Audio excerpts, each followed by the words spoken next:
What is going on, everybody? Welcome here to the Purple and Gold podcast. My name is Braden, and today is made official. Daniel Jones has signed with the Minnesota Vikings, not to the active roster, but to the practice squad. And I like this move even more because we got to sign him to our practice squad and not to our active roster.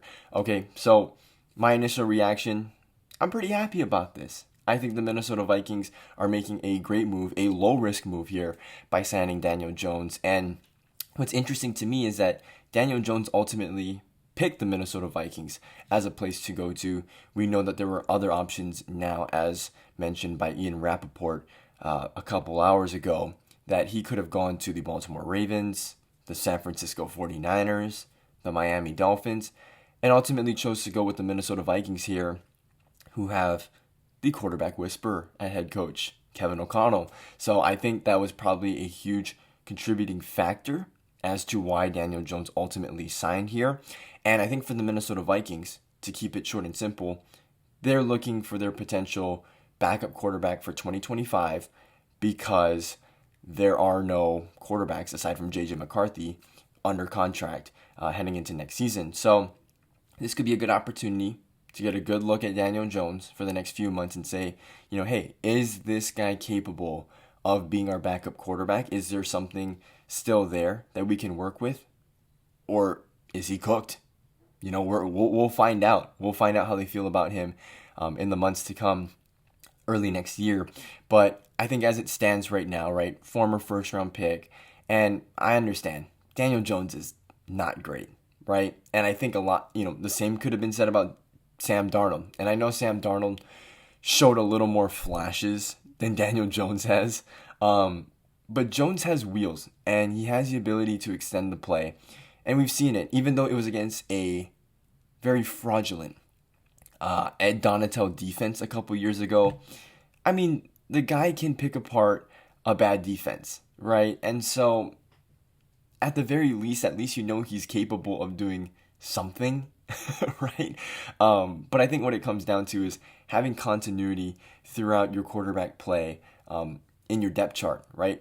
If your guy goes down, like let's say even this year, like there is a huge difference between having Sam Darnold, who has done such a great job this year of having good pocket presence, escaping and rolling out of the pocket, running for first downs.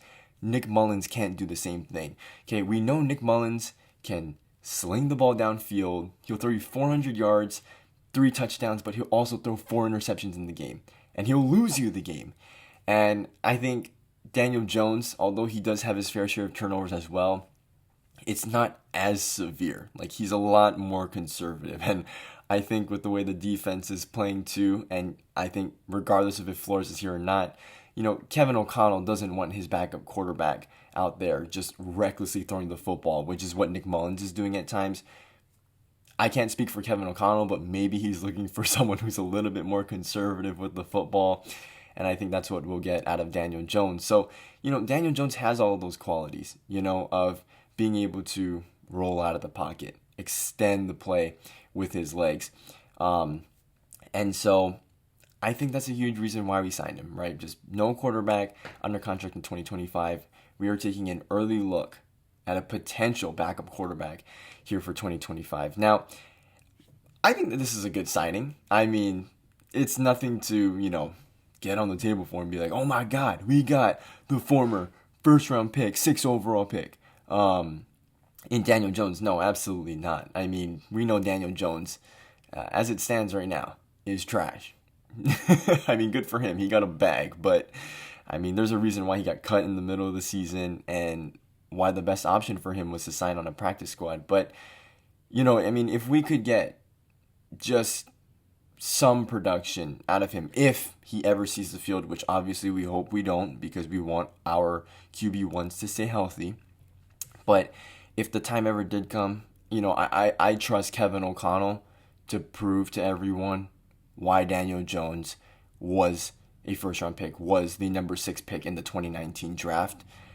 I mean, whoever we put out there, I know Kevin O'Connell will make this guy look 200 times better than he ever would on a different team. So I think that's another reason why this signing makes a ton of sense. Again, it's low risk. He's on the practice squad. He's not taking up like a legit spot. But again, this is, I think, a plan for the future. Just taking an early look at what we could potentially have in our quarterback room, I just think it makes a ton of sense. So we've seen this before from Kwesi Adolfo-Mensah, taking a chance. I mean, we saw it yesterday when they signed Jamin Davis, another first-round pick who got cut. He likes to take a chance on these guys who are talented, right? It seems like the NFL has an agreement upon, the skill level of these guys. I mean, even for a guy like Daniel Jones, who a lot of us think are not good, clearly had a market and had options to choose from. So that draft pedigree really does make a difference. It does follow you for the entirety of your career, and it's going to pay off for guys like Jamin Davis and Daniel Jones, former first-round picks who are going to get a chance with the Minnesota Vikings here to try and resurrect their career under two brilliant minds. On the offensive side, Kevin O'Connell, and on the defensive side, Brian Flores. So let me know what you guys think about this signing in the comment section below. Do you like this signing? Do you hate it? Let me know in the comments, as I said. But until then, if you guys love the Minnesota Vikings as much as I do, hit that subscribe button. And until then, I'll see you all later. Peace.